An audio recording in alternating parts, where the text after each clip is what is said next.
Here we go, my friend. Thank you for coming on the show. Joe, you're an absolute legend. I don't want to do any intros here because they often get a little ridiculous. So maybe you could give us a super quick 30,000 foot view of who you are, what you've done, and then we'll go back and I want to hit the longer version of your story, but just to kind of give the people a quick snapshot. Sure. Yeah. 30,000 foot view. So I'm a kid from Portland, born into a big family, didn't go to school. Really, I only went to high school for 2 years and I went to like a community college for a little while, but pretty much my entire education was like teaching myself through books. Was launched from the home, having already started about 7 companies, had sold 5 of them. These were e-commerce businesses, then kind of expanded and started companies in the hospitality space and then the ad tech space using AI. Um, that gave me a bit more street cred to get my foot in the door in the kind of big tech world because I was really curious how companies scale culture and how you remain productive over a long period of time as business. Because if you think about businesses over time, there's like entropy naturally occurs and bureaucratic layers emerge in order to manage the complexity that happens as a business scales. So that's normal. So I was just really fascinated by it.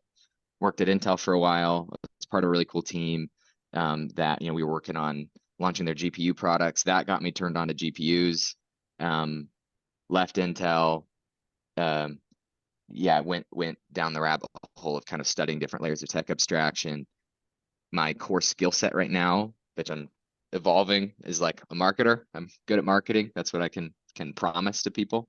So in that time phase, it helped like 28 different startups kind of scale up their products, gathered millions of followers for different companies to just kind of make a living while I learned about the stuff I actually cared about. This entire time I was applying to Nvidia around 2018. I realized that Nvidia is just going to be the center of a lot of different threads of how our world's changing. It's no surprise probably to anybody listening that our world's changing faster and faster. It's the ism for it is accelerationism. Things are compounding, and we're kind of on that exponential arc. And so this next couple of decades are going to be nuts. Anyway, we've got kind of simulation, we've got inference and like edge computing. We have artificial intelligence, we have crypto, mining, and all that stuff, and then yeah, 3D graphics in general. Also thinking about future of AR, VR. All this stuff requires general purpose processors. So around 2018, I was like, NVIDIA seems like the place to be to capture and learn from the people that are creating all of these futures. So I applied and got a no, and I applied again, got a no, applied again, got a no, and I applied 36 times, and I interviewed for 11 different roles. I got a lot of I got a lot of rejection letters. Anyway, I started working there about 2 years ago. It's weird for me because I'm like an entrepreneurial little heart. Started and sold businesses and all of that, but right now I'm kind of in a phase of my career where it's like the world's changing so much, and like I'm not going to be able to stay ahead of it by myself. So I'm kind of surrounding myself with some luminaries in each of those spaces. So I work at Nvidia. I lead our data science marketing campaigns right now. And then there's always other projects going on too. I can't sit still. So I guess that's 30,000 foot is a lot, not touched, but yeah. Yeah, and I would also venture to say that you probably travel more than 99.5% of the population. I mean, how many different countries and places have you been to at this point? Oh man. I mean, I'm only 22, so like I haven't, there's a lot of people that I could talk to that are in their like 30s, 40s that have seen a lot more of the world than me. A big thing for me is whenever I go somewhere, I care less about having a fun experience and just getting, having whatever the pleasurable kind of touristy surface level things are that to engage with. It's like I want to understand people because each place I go to is kind of a set of conditions that form people into a certain way, and different cultures are ways in which one can construct a value structure to make your day seem meaningful. So for me, travel is that. It's like I want to go and I want to plug in and figure out why how these people find their life meaningful. And it ends up kind of just putting in perspective my own like Western value structures and growing up in Judeo-Christian traditions. Um, Close to 20 probably, but most of them I've like was there for a couple months, really digging in, and whether it's living in slums or a cave with people and talking about their problems in their lives, and yeah. Yeah, so just to give the our viewers and listeners a little snapshot. You and I met close to a year ago now. In that time, I think you've been in 4 or 5 different countries, and definitely Six. been out of the country. Oh, 6, sorry, yeah. So, just the rate of new experiences and new places you've been to is pretty. The rate of change there is pretty incredible. And But so okay, and so, oh, sorry, go for ahead. tax reasons, it's mostly US too. Like I think I've lived in like 9 different US cities now in the last 6 months, That's which is kind incredible. of crazy. And Yeah. each one of those has its own Yeah, unique meaning structure, I would say, to completely. try to put words to what you're saying before. um okay, so let's jump back, because your how you got here is extremely fascinating. And then clearly, a ton about AI, a ton about and you're surrounded by some of the leaders of the one of the most fascinating pieces of technology on the planet. Definitely right now and probably until the end of time. But let's jump back. Would love to kind of talk about like the the foundation which you created for yourself and you built Mhm. upon. um Very few 20 year olds have accomplished what you've accomplished, been where you've been. What do you think was kind of that foundational piece of your identity that was built? Like, where did that come from? What exactly was that? How'd you build that? Like the desire to grow at the capacity and rate at which I have, and then Yeah, and the even like, what was that foothold of identity that you first started off sure. as? Like, for example, when I was very young, kind of the first thing that would pop into my mind is like family. Like, family was Mm, big for me. Judaism was big for me. Those were kind of the two mm, the two big things that were like, I am a part of this family. I have an amazing family, and I'm a part of the Jewish culture. Like, those two things are very much stick in my mind, and a lot was built on top of that. Just kind of curious, yeah, what that foundation yeah, was for you. totally. Okay, good question. So I was raised in a big family. I've got 10 siblings. Um, and there's 7 boys in a row and then 4 girls. And I was homeschooled. Grew up Christian. That's kind of I've just the more I age, the more I realize like how important that is. That's kind of my mother tongue in a sense of like how I talk about the world and see the world. It's all filtered through that first structure that I was given. It's really, really comforting. Um, okay, so yeah, a big thing for me was I was the second oldest of 11. I like I said earlier, teaching myself was a huge thing. I found that um, I have a strong proclivity to play and to just be curious and to go off on my own and do stuff. Like my mom has even told me stories of, when I'm being 3 or 4, I'd be deep in a rabbit hole obsessed with like backhoes and trucks and stuff, but I could name every single one of them and I could name them while we're driving. And I'd have like, a repository of 40 of these things in my head. And I'm like, 3 years old and calling them out. Um, and that at a really young age, I would go play by myself all the time. I would play with people, and that was something that certainly happens when you're in a large family. But I would go off and be by myself and play. Um, so I think there's to talk about the layers of this self that then emerge into kind of I see work as an expression of all this stuff. There's this latent curiosity and just desire to play that's like really deep in me. Like I love having fun. I think that building things and just messing around in this garden of a world that we have um, is so life giving. Okay, so that's kind of two pieces: curiosity, desire to play. There's a feedback loop there. Like play is how I exercise my curiosity. I found that homeschooling gave me an environment in which I was able to kind of self navigate learning. And so I didn't have any sort of oppressive regime standing over me telling me what I needed to know when and why and how to learn it. And I did have those books and I did have an assignment chart and all of that stuff. Um, but that was like an hour of my day. And the rest of it was I'm in the backyard catching beetles, building a little ecosystem for them to thrive and, looking at how they interact with different stuff and just being like, why did the beetle not eat the little piece of food I put in there? And then coming up with the logic to justify it, then realizing I deceived myself and that logic doesn't actually work. And the real reason I found in the science book, and it's this thing, And so then that taught me about myself and how like, oh, I actually will rationalize things that I observe in order to feel comfortable about what I observe and to remove myself as the the person that did anything wrong. It's like, no, the Beatles wrong, right? So anyway, that's kind of a I digress, but that's a foundational layer. Curiosity, play. Curiosity captures the learning that I get from play. Like a lot of people have life experiences, but don't actually become wise. Like everyone gets life experiences, but all of us have met 50-year-olds that aren't wise and still make the same mistakes. And so a big thing for me is like, how am I capturing those learnings and that feedback and implementing it back into the system? Okay, so that's one layer. Second layer is leadership.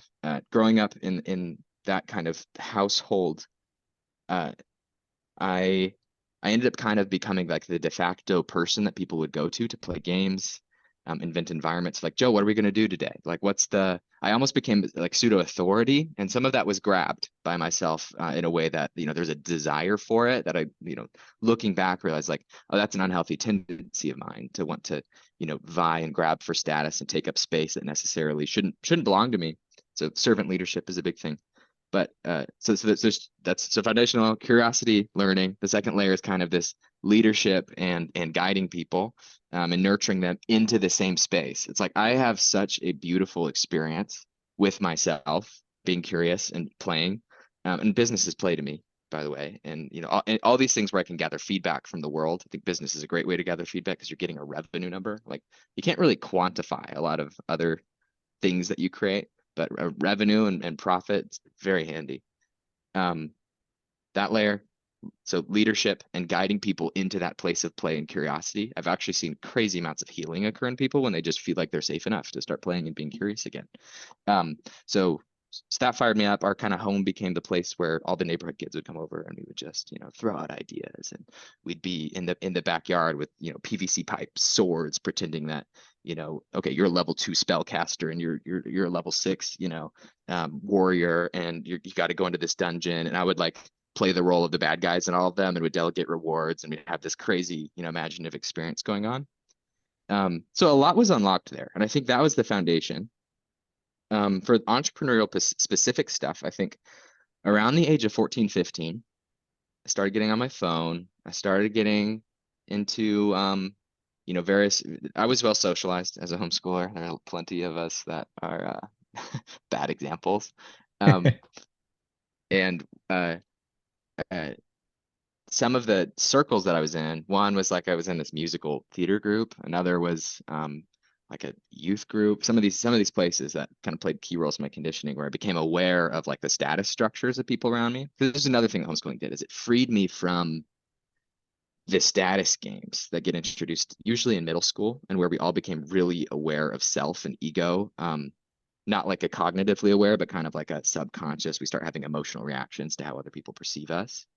And that can, like in an existential way, which can occur earlier for different people, but generally happens around middle school. And that's why everyone looks at middle school and is like, ugh, because it's like that's when we became aware of our own filth. To put it in a grotesque way. Right, right. Yeah, so this is pretty long-winded, but there's that arc, and then being aware of the status games, kind of being unhealthily roped into them and identifying with being high status. And I kind of won the high status role in whatever I was aiming for, wherever I went, because I would like be strategic and think about it. Strategy is a huge thing for me too. Love strategy games. And then that burgeoned into, okay, what are the status structures in social media? Finding all these young entrepreneurs that are making a bunch of money in the digital marketing space, and then would sell you a course, and turns out the course is how they were actually making money, and none of these people know anything about business, and why are we listening to them? That's what I think about now. But back then it was like, oh shit, this guy's got a Lamborghini. He knows what he's talking about. I don't have a Lamborghini, but he tells me I could be 16 and have a Lamborghini. So I'm gonna listen to him. So that's when I caught the idea of like, I'm gonna be rich. Wait a second. Before we go down that yeah. that path, I want to jump back to one thing you talked about earlier, which is gathering the feedback and making sure to implement along the way, because we may be experiencing a lot of data, or coming across a lot of data and really helpful information. But if we're not actually taking that and implementing it and actually learning, which I think we should definitely all agree with the dictionary definition of having altered behavior, then okay, then we're not actually experiencing any positive momentum there. So how did you go about doing that and implementing whenever you were learning? And maybe I didn't catch that exactly right, but I think Yeah, you yeah, know yeah. what I'm getting at with that. So from a pretty early age, I kind of became very skeptical of my ability, my intrinsic rationality. I don't think humans are intrinsically rational. I think we're self-preservationists, right? We're gonna kind of do whatever keeps us safe, and we are these ancient creatures living in a modern world. So a lot of our wiring is not does not cater to the experiences that we have during the day. That seemed to hit me at a young age, just because of like reading and um, really curious about biology. Um, uh, so a few things there. One is kind of the philosophical hit of, whoa, like I don't want to be like my uncle, or like, whoa, I don't want to that that person. The way that they see the world is not serving them well, and they seem miserable.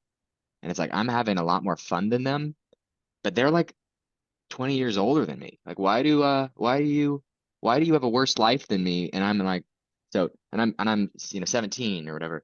So I think so one was the philosophical hit of like there's a need to actually receive feedback. If I make the same mistake twice, that's on me. Mistakes are good. Mistakes are fine.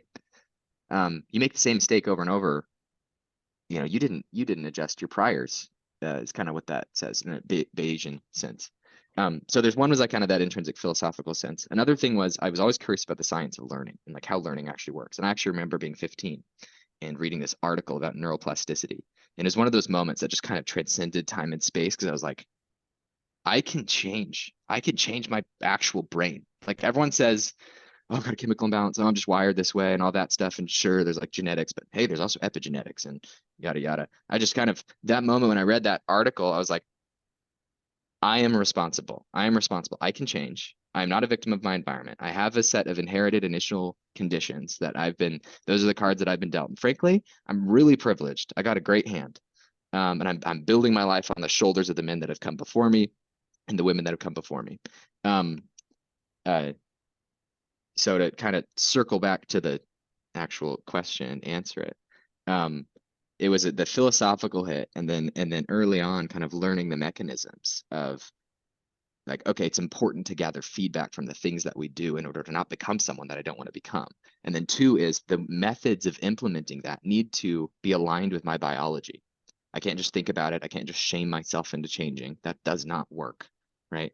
You have to figure out how to host an emotional environment. You have to attach emotion, or neurotransmitters essentially. Figure out how to get those things to fire in line with a specific thing that's occurring so that you'll actually remember the information. This is all sort of pseudoscience because I'm not an expert in it, but this is what's really worked for me is um, realizing mistake, acknowledging it, being aware of it. Awareness is power. Awareness by Anthony DeMello, amazing book. DeMello, I think is actually what it is, philosopher. Hmm. I'll have Amazing to check book. that out. Everyone should read that just as kind of like a top of funnel, being aware of yourself and the role that plays in development. So there's that piece. And then so being aware of the issues and then understanding that everything that occurs, you're going to have a cognitive reaction to it. Then you're going to have an emotional reaction to it. And then actually, you'd probably have it the other way. Then you're going to have a cognitive reaction to your emotional reaction and an emotional reaction to your cognitive reactions. All of this information is going through these layers of self. And so you got to be aware of how you're deceiving yourself just at the start. Um, and then understanding like, okay, uh, all the different I won't dive too deep into it, I guess, but like hosting an emotional state, attaching the ideas together with the emotion that will catalyze the actual, structuring in your body, realizing, okay, I need to change this about myself. Um, and what But fires how do you together do wires that together. part? Meditation was it for me. So around at the age of 16, I started meditating for 20 about 20 minutes. I wouldn't do that often. I guess it would be about once or twice a week. But then when I turned 18 and I lived out on my own, this is a huge thing. Um, the month I turned 18, as soon as I was able to sign a lease, I went and again fueled by the egocentric, like I'm gonna be a young rich guy. I went and like got like a top floor apartment in some place in near Portland, Oregon. Stupid use of money, but learned an amazing lesson of like excess is not fulfilling at all. Um, and so I had space now to meditate, and so I would have these long sessions as an 18-year-old, and your brain's so plastic in that age, and you know, and something people should look into is like crystalline versus fluid thinking as well. Like when you're young, you have very fluid intelligence. It's not all crystallized yet, and so I feel like meditation just like kicked something in there, added fuel to that fire, and I would just have these long sessions for hours. Weekly, and I spent a ton of time by myself, and it just kind of felt like exploring the edges of my conscience. And I think that this is something that's actually come back up for me in my life recently. Is the nervous system is a canvas. We can change this thing a lot more than we think. Like we're given these weights, we're given these biases, we're given the conditions, but a lot more is changeable than we think. And so through like deep meditation work, breath work, that sort of stuff, it opened up the ability for me to kind of generate emotions at will. Not completely, but like I consider myself generally peaceful, and I can find in the substrate of peace, out of curiosity, I can go and explore and find the particular emotion I'm looking for in any given moment. And I'm still reactive and have those sorts of things and need to process emotions, but that's a really cool skill to be able to have. It's like I can generate those things and affiliate them with other things, and that attachment of an idea to emotion is kind of how it makes the jump from my kind of frontal lobes into my associative cortices and all that. Because something that also hit me around 16 was, hey, I can make like a couple decisions, like I can think about things I want to do, but I have a really hard time doing them. What's up with that? Why can't I be disciplined? Why can't I be smarter? And I realized, okay, my conscious plan is probably making around 30 decisions every second, like how I'm posturing, body. I mean, I don't know. I know there's different parts of the brain for different stuff, but the idea is this thing, like the front of the brain, the executive functioning stuff, maybe 30 decisions a second. And then I started looking into the hindbrain and the subconscious and a lot of these kind of more formidable parts of ourself. I'm like, this is where the magic happens. We're making 30 million decisions a second back here.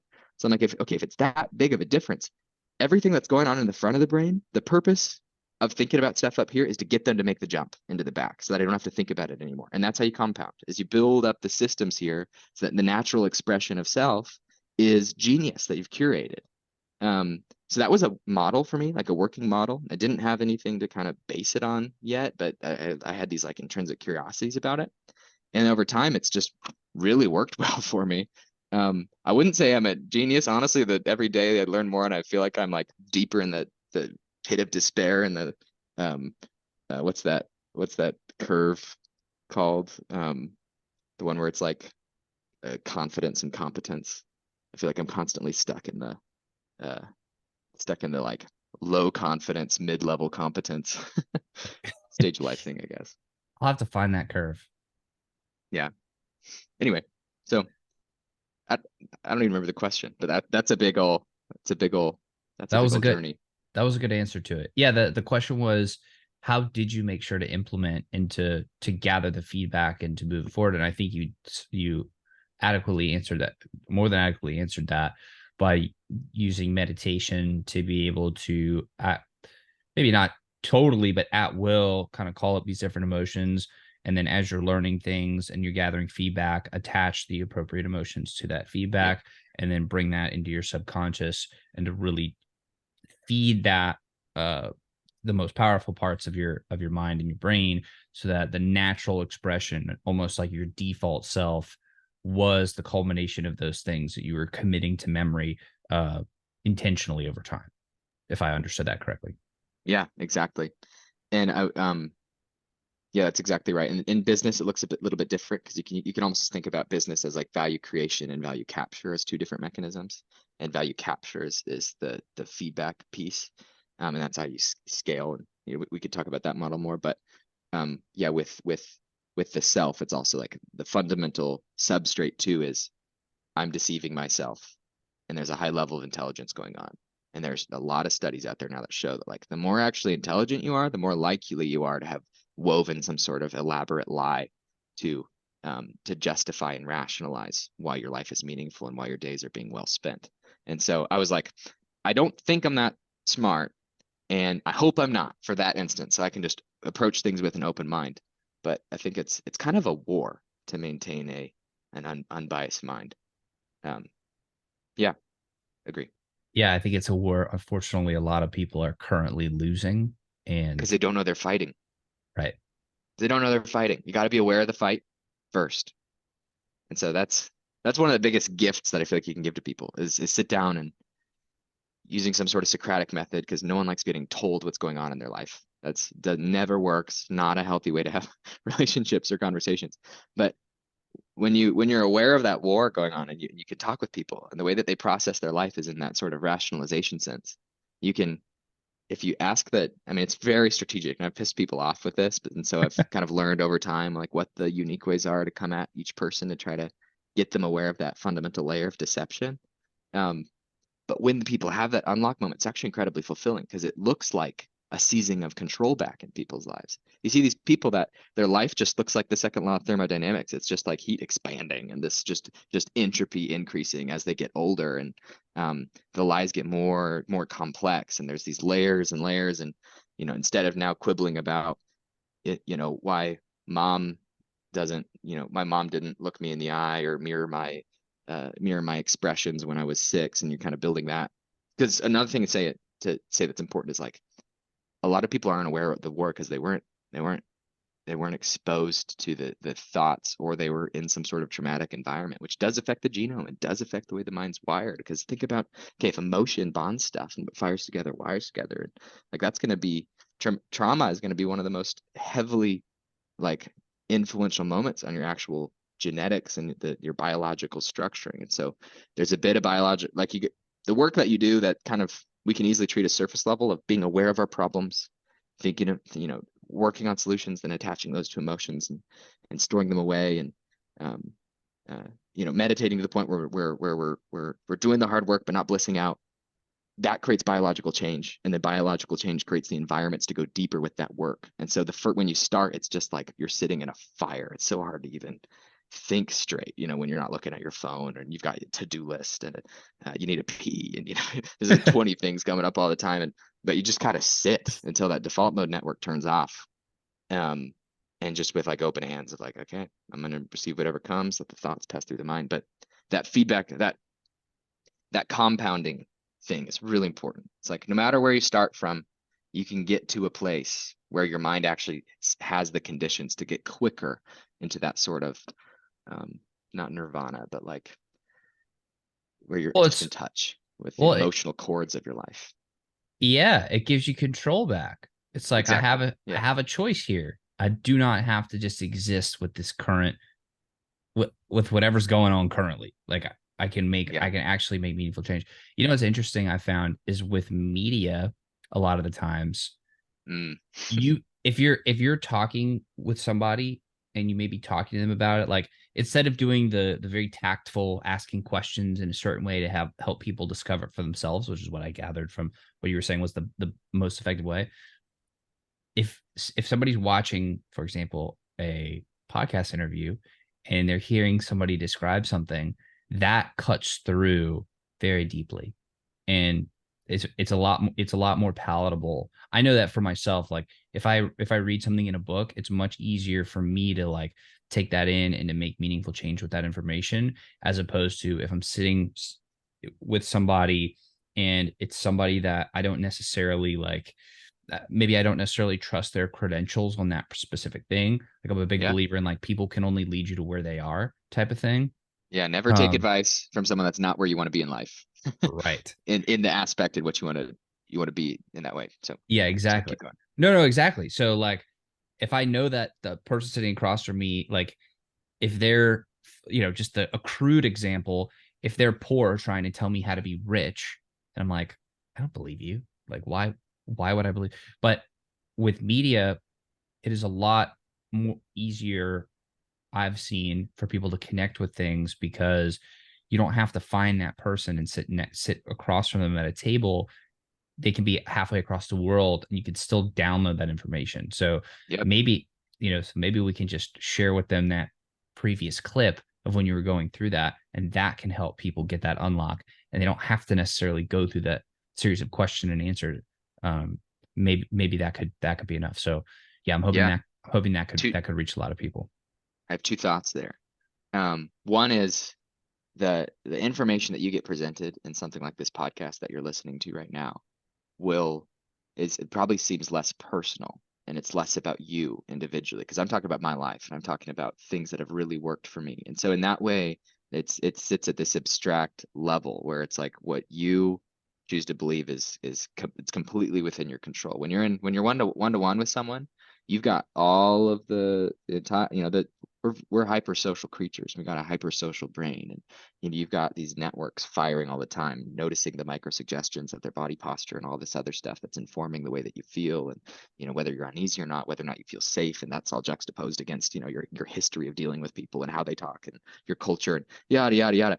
This is great because it frees people up a little bit. I mean, we're still kind of distilling ideas into representation, right? There's a form of compression going on right now where it's like I'm talking about my lived experience and trying to put it into words, and words are not a perfect medium, but it's a great form of representational compression. Hopefully, people can digest the stuff that I'm saying, and it's connected with the same sorts of meaning that I'm trying to lay on it. Two, fundamental shift of the last 20 years, ideological proximity has been completely divorced from geographic proximity, and this has caused a lot of pain in different communities, but has also opened up the world's ability to think critically.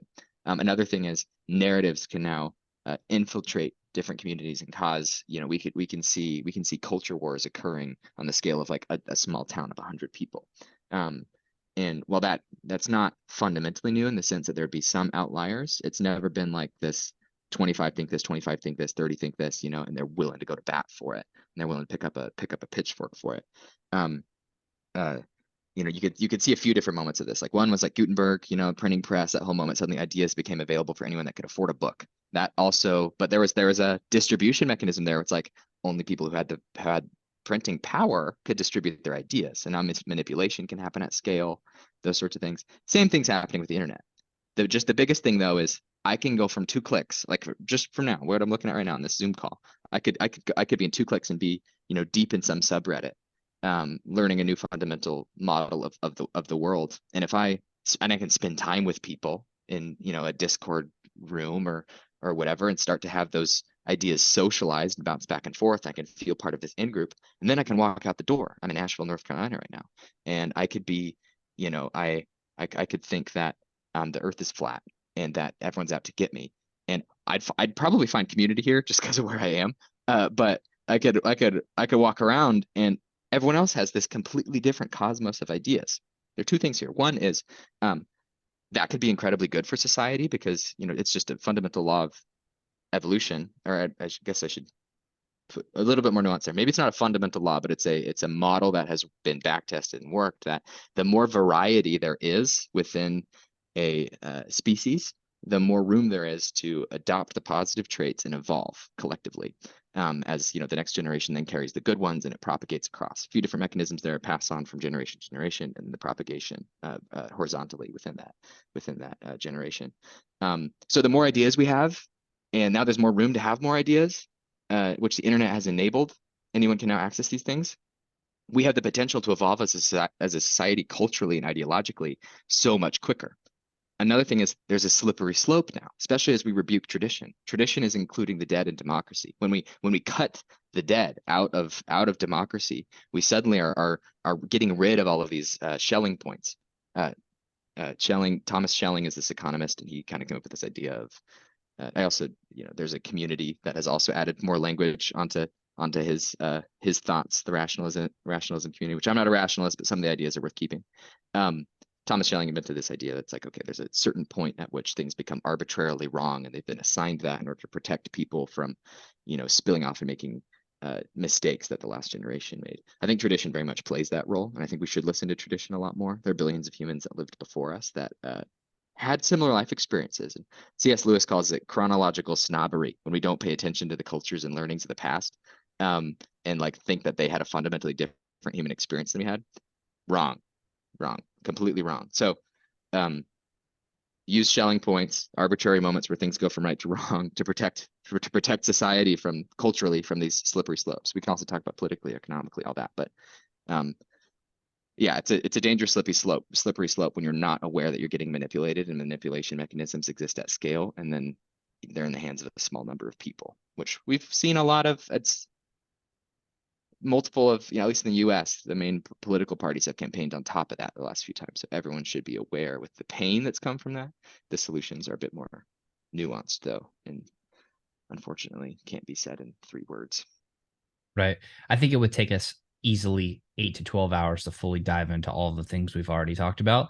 But for the sake of I the just go, timeline, yeah. oh, I love it. For the sake of the timeline, let's actually keep going. So now you're 15-ish, 17-ish, maybe 18-ish, and you see that, hey, or I think you said 16.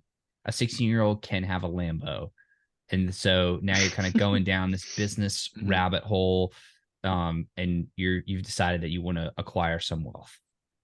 Yeah. Let me frame up a few other things too. Um, Tee them up or set the table, as some people say. I was 15 and I started just having a fundamental identity crisis. Some reason, because of all this work of like being aware of feedback and how people deceive themselves, there was this layer in myself that was constantly aware of the lies that I was telling myself in order to make myself feel good. Around 15, as I started adapting and playing these status games a lot, I would just kind of fake it. I wouldn't be myself, which is a very common human thing. But was, I think, I mean, not that unique to me, but a small number of us really struggle with this. Is um, the symptoms of that disease of not being able to honestly express myself ended up being severe depression, severe depression. And I was like cutting myself and running away every couple days, living at home. I would not sleep, which then makes the issue worse for anyone that struggles with this. And that sleep is just kind of the depression emerges out of a lack of sleep for me. Um, and it built up to a point where there was some like lies and stuff too that I was hiding from my family and secrets. And we lived in a Judeo-Christian kind of pseudo fundamentalism, not full on. I'm actually really grateful for the structures that I had growing up, but there was shame about. I was shaming myself, and I wasn't letting myself be who I actually am, be Joe. Um, so that ended up building up into this kind of catalytic moment in 2016 January, where I I just tried to kill myself. I drank bleach. I threw up 3 hours later, thank God. Um, but that moment emotionally, like the momentum that built up to it, it was just a pivoting point for me. I realized, oh my gosh, I'm gonna die if I don't do something. What do I do for help? And so I Googled mission trips because that's what Christians do. And I clicked the second result. I just signed up for one. Ended up going to Nepal, and it gave me a bit more perspective about the world. But I just want to tee that up because there was this status thing. Status brought me to the need to like the want to kill myself, um, and not being honestly myself. After Nepal and after this kind of soul searching, it's weird that this occurred when I'm 15, 16. I'm really grateful it occurred that early. Uh, I came out of that with this like now this lust for life where instead of you can think of ego in 2 ways. One is I'm ego is I'm different than everyone else. It's not just I'm better than everyone else. It can also be I'm worse than everyone else. My ego is the thing that fed my depression. Because I said I'm different from everyone else because I'm worse. And here are all the reasons why I'm worse and I'm going to feel miserable. And there's a number of different kinds of depression and all that, but this is my experience. And so actually what was interesting is after Nepal and kind of that one trip, it flipped to the other side for me. The ego is still there, but it just flipped now to I am better than everybody. And I'm young and I'm going to figure out how to make money and all that. So 2016, I start my first e-commerce business, flops. Second one flops because again, everyone was selling drop shipping stuff back then. So that's kind of what I learned. Third one, I find this thing called the fidget cube, which was popular then. And I was like, okay, this seems like there's something going on here that a lot of people are buying it. So I go and I uh, find this other thing on Alibaba, and it's a fidget spinner. And I'm like, okay, this kind of hits the same market. I don't have any capital. I'm not going to be able to differentiate myself from people based on my ability to spend or my ability to create really cool visuals. I'm not a videographer. I don't know how to use any of these tools. hey, I know strategy. I know how to convince people things are good ideas. I've been convincing all my siblings how to live in an imaginary world with me for 10 years. So um but it also needs to be grounded in truth. So I was like, okay, I'm gonna go do some research. And I found some studies on like ADHD and twitching and things that actually help kids focus. Um, so I was like, okay, this is it. We're going after the fidget spinner. I'm gonna go into these forums where parents talk about, parenting tips, and I'm gonna start pitching this thing as like a solution to helping kids focus in school, ADHD. Um, and this is right just when like I got really lucky because social media was already a thing, right? 2010s, e-commerce was already a thing, 2012s, right? Amazon is getting huge just around this time frame. And the inflection point of social commerce, advertising on social media, like massive amounts of distribution at the a few clicks away if you have money. That's also another fundamental shift in kind of the way humans interact with each other. We went from I need to print 30 million newspapers to reach 10 million people because I know how many are going to get lost as they get distributed, um, to I can spend $30 and reach 10,000 people with an idea in 5 minutes through Facebook. And I can actually target demographic data, firmographic data. I can target based on income. I can target based on all this other stuff, interest. Um, okay, so all that to say, 2016 started getting traction with this product. If anyone is familiar with Facebook and kind of basic advertising, is the more data you get, this is where I started to get to learn a little bit about that data feedback loop of how data becomes useful. This is really important because it keyed up for me AI and how it's like, oh my gosh, the last 20 years of all of the software that we've built, all of the things that we've put out on the internet, all that stuff is going to seem like dust compared to what AI will be generating for us over the next couple decades. But it's fundamentally important because we created a representation of humanity in the digital world in the form of data. And that's how AI is going to learn about us and be able to serve us. So hopefully we did a good job. I'm glad that incels didn't run the internet the entire time. There are corners, but internet eventually went mainstream. Thank God, because otherwise we would not have good stuff to train the AI on. Okay. Uh, Fidget spinner starts taking off. I'm 16 years old. I start getting this data. Once you have data and you've got a pixel installed on your site, you can start to do some more advanced like retargeting and lookalike audiences and those sorts of stuff. And this is early days. I could spend $5 and get like 3 purchases. It was nuts. Um, and and you can still do that, but you have to be really good. I was a kid that watched 30 hours of courses and built 5 websites, and this was my third business, and I got lucky. um but I also put in the effort, and so it took off, and I made 60 grand in a month as a 16-year-old. That was a click for me where I was like, oh my gosh, I can make money. I did this by myself. No one, it wasn't a job. It wasn't, there was an unlock there. And I think all of us who are entrepreneurs kind of experience that first moment where it's like, wait a minute, business is not this abstract thing that you have to be, appeal to a bureaucracy in order to create value for people. It's like I can actually create value for people. And if I set up the mechanisms to capture some of that value for myself, I can make money off of it. Problem was 60 grand. Um, I was under 18 and I was using my own information. Later, I used my mom's. But for now, I was using my own, using PayPal as a key way to capture payment. Um, I had about 33K in product costs. PayPal held $30,000 of that for me for 180 days, because Oh, I was underage. And so right when I needed capital to throw back at the ads, because I mean, you saw the fidget spinner. People were there was a group of like 10 of us that took this thing viral. They don't know me super well just because I was only part of like the inception, but I like kicked off some of that storm. They were moving like 30 million units a month, man. 30 million units a month. That's like $5 million months were happening for some of these folks. And I set up the stage for some of that to occur, and I lost out because of the PayPal's policy. Um, Grateful for it because it taught me a lot of lessons.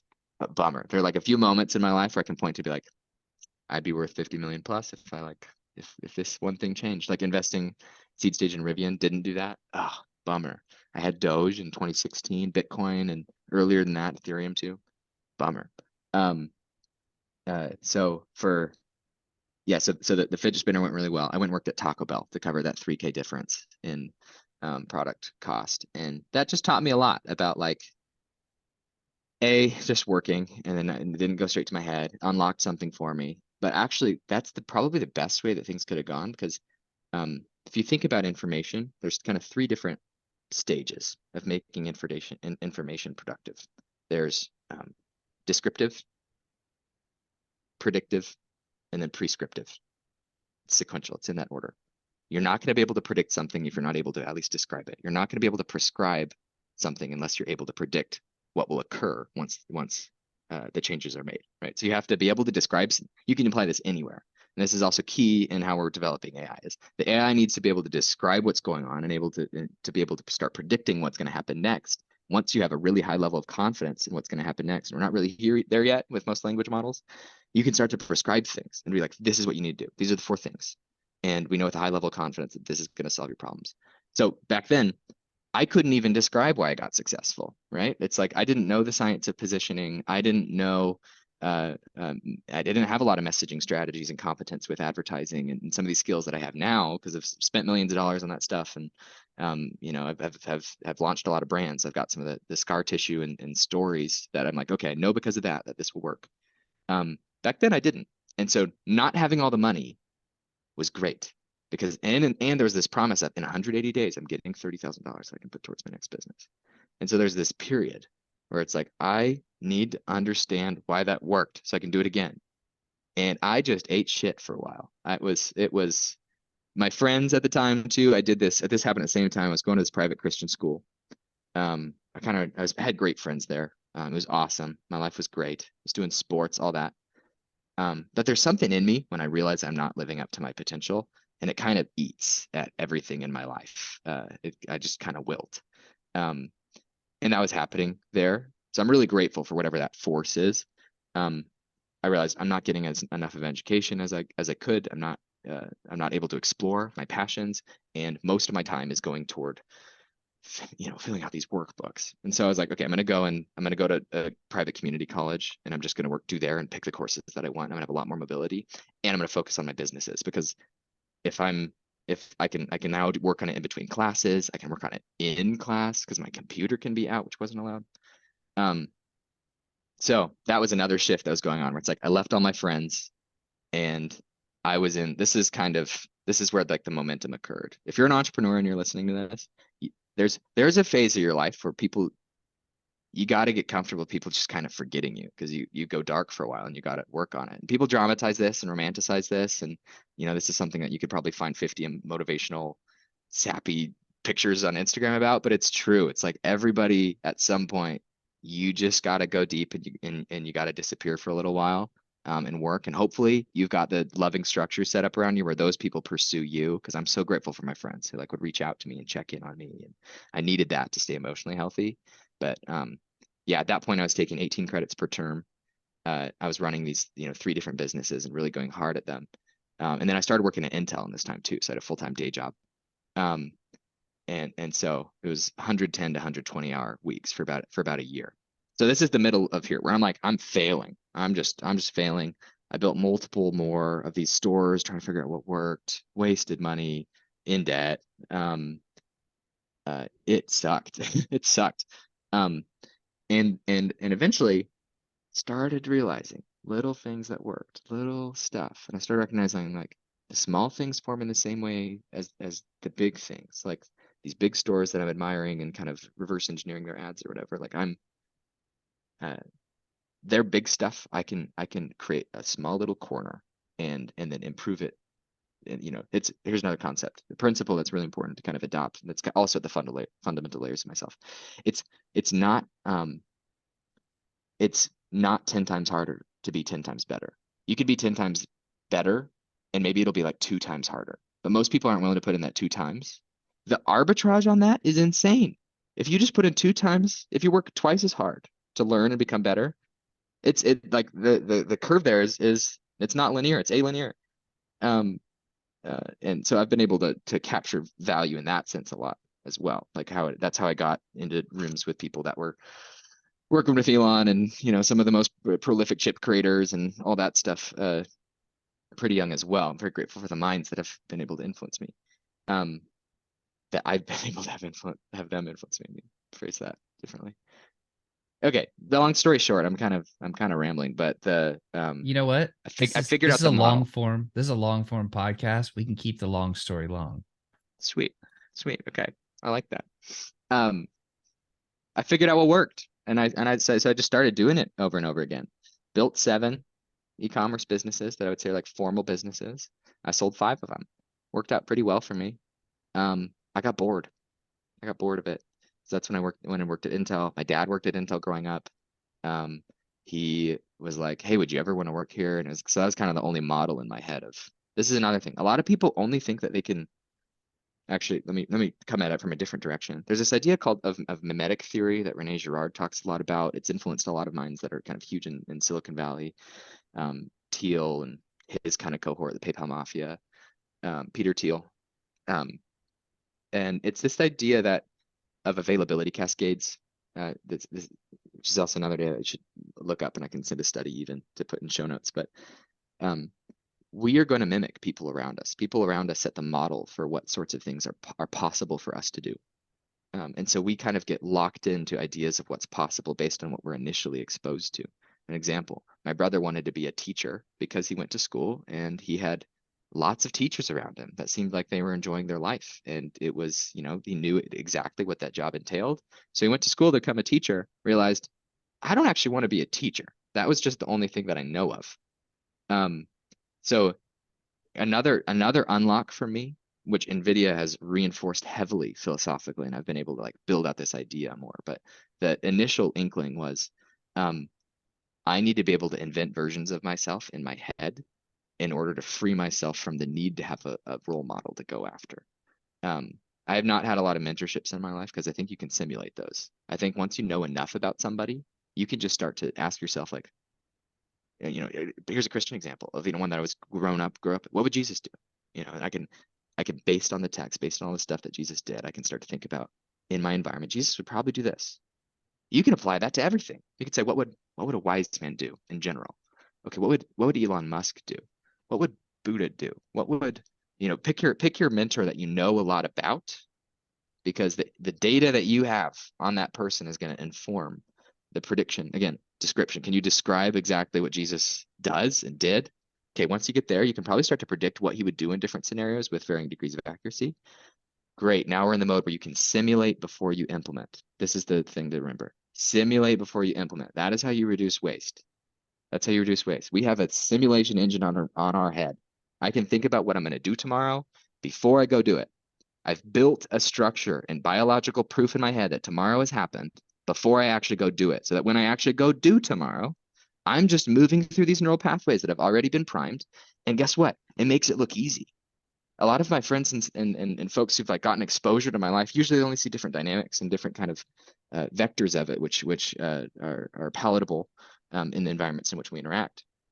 Um, uh, but it seems like I give the impression of this like just wonder kid person that doesn't have to try that hard. One Well, is a I would say definitely Wonder Kid, but I mean, I could tell you having been in New Orleans for a bit of time and having, sat with you in a couple working sessions. I mean, you're definitely That's working true. hard. Not a I not a mean, lot of people are in the working sessions moments with me though, so I'm grateful okay, for that with you. 100%. Anyways, please, I just want to say, like, Yeah, yeah. I can definitely vouch for the fact that you work hard. I can definitely say that as if that needed to occur given your results. But I appreciate that, but there, yeah. Sometimes I need to hear that. That's another thing is the way I deceive myself is like not doing enough. I'm not doing enough, and detaching that from I'm not enough. That was a big thing for me around 2016 as well. Um, Man, there's so many things that we could talk about, but to focus back on what we were just saying. To before we go down into that, Yeah, I know that we have on this particular episode about 1 minute left that we've booked for this time. yeah, So let's cap off on this section, and okay, then let's do a follow up, and we'll capture part 2 of your journey in life and career arc, and then we can get into some interesting things of how all of these translate into the work that you're doing with AI now, and we can explore that frontier because I think that'll be a fun topic to go into on the next one. Love it. That sounds great. Um, okay, so just to close the thread on what we were just talking about, and then to give you something to go and do today, as you listener, um, you have models in your head based on the people around you that you've interact with that have set the stage for what it means to be ambitious, for what it means to be intelligent, for what it means to be attractive, for what it means to be any one of those things. And they've modeled that for you, what it means to have a career, what it means to do what you love, all of that stuff. That's kind of an outside in way of processing the world. And these architectures, these reference architectures have been built for you. The more available something is in our environment, it cascades into ours. You can even see this in political thinking. The more people talk about certain types of politics, the more that they're going to be, ideas are contagious. Our ideas are contagious. In the same way that disease is contagious, ideas are contagious. Just remember that. You got to be aware of it. Create a clean environment, a hygienic environment for your mind. Social media, think about the habits. What are the downstream effects of that idea? Ideas are contagious. Okay. So you've got these models, and then you're going to adopt different things based on availability subconsciously. You're not going to have a choice over this, but you do have a choice over what environments you expose yourself to some extent. Take advantage of where you have that to some extent. So the homework then is you also have this simulation engine that sits on your head. Here's something really, really cool. And this is something that you can go do right after this podcast. You can press pause right now, even right after I describe it, or you can just turn this off and you can just go sit down, close your eyes, sit for 15 minutes and let the distractions pass over you, but let them pass out of your mind. Default mode network starts powering off. That's the background chatter in your head. Okay, now we can do some work. Now we can do some real work. Here's the homework. There's 3 things that you can do for tomorrow, whatever you're going to do tomorrow. 1, imagine the entire day in all of its detail, or a specific thing. Say tomorrow you have a presentation, or tomorrow you have a basketball game. Right now, sit down, close your mind, get to the, or close your eyes, and let the mind wander, like I was saying, until things are clear. Once it's clear, simulate that entire experience down to the detail. How do you feel about making the shot? How do you feel about the executive saying, yes, I've approved that budget? Imagine success, simulate the type of person that you want to be in that moment. Okay. You will now have, if you do that deeply enough, and I'm serious, sit down, take as much time as you need to do this right and emotionally. And it will feel emotional if you've never done this before. Then, so that's what's going to happen is that will set up some wiring and some conditions for, there's actually biological proof now in your head that thing already happened. Like you already shot the ball and it went in. You already presented and the exec said yes. And the way that you talked and all of that stuff, there's already proof in your head. Never happened in real life yet. But hey, and that could tee up another topic about consciousness collapsing, the wave function and all that, and how like the observer effect on reality actually organizes the way reality works. Not that I'm a quantum mysticist, but just fun ideas. 2, tomorrow you go and do that thing. Okay, you go and present. You go and actually shoot the shot, whatever it is. Okay, that's those same pathways, neural pathways, firing again. Now you've got 2 times you've had this kind of backward pass. And that's neural network language from AI. And then, okay, now that happened. 3rd step, go do the same thing. Sit in the fire for 15 minutes till the distractions pass. You have an open mind. Reflect on it. Play over exactly what happened again. So not what you wish happened, but what actually happened. And then once you've done that, do what you wish happened.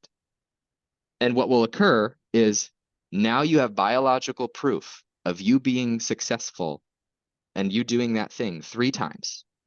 And you only did it once. And then you meditated for probably 40 minutes, at some point throughout these days. You just learned something 3 times faster. And here's the principle now to walk away with. It's not important what exactly you do. It's not important what you have. It's not important who you talk to. It's not important who you're around. It's not really important what you believe. Truth is important, but it matters all that stuff in as much as it affects who you're becoming. You're becoming somebody right now. You're both being and becoming. Who is it? Take control of that stuff again. Here are some tools. I really appreciate you taking the time out of your day to listen to me ramble for about an hour. I hope it's useful.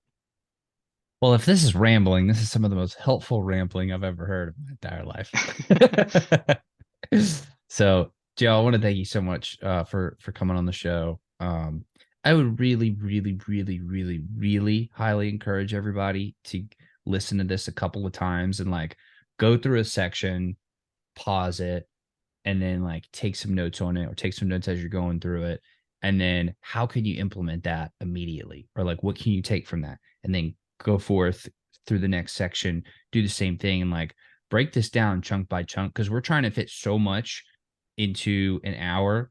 And then also we're trying to condense it so that everybody on the internet who's busy and we all have lives can grab the stuff and go in the middle of their busy lives. So there's a lot here, and I really highly encourage everybody to like really really truly unpack it and take a lot of this stuff to heart, because I have personally seen as a third party the results that, Joe, you've been able to create with this type of thinking and these models, and it's pretty spectacular. So if for those watching and listening, if you can emulate some of those results using these frameworks, I guarantee that it can improve your life, and that it will increase the things that you care about increasing, or at least give you the best shot to do so. So that is my promise to you. Joe, thank you so much for carving out the time. Very excited for step 2. Whenever step 2 is created, I'll come back and adjust these notes so that they'll be connected and linked together. Perfect. Yeah, let me know what materials too, based on the conversation I should send over. Yeah. Love you, and I hope for all of you listening that the day creates space and has space for you to honestly express yourself today. 100%. Joe, you're the man. Much love to you as well, bro. And to everybody watching and listening, I also love you. And I'll see y'all on the next episode. Take care. Love you. Bye.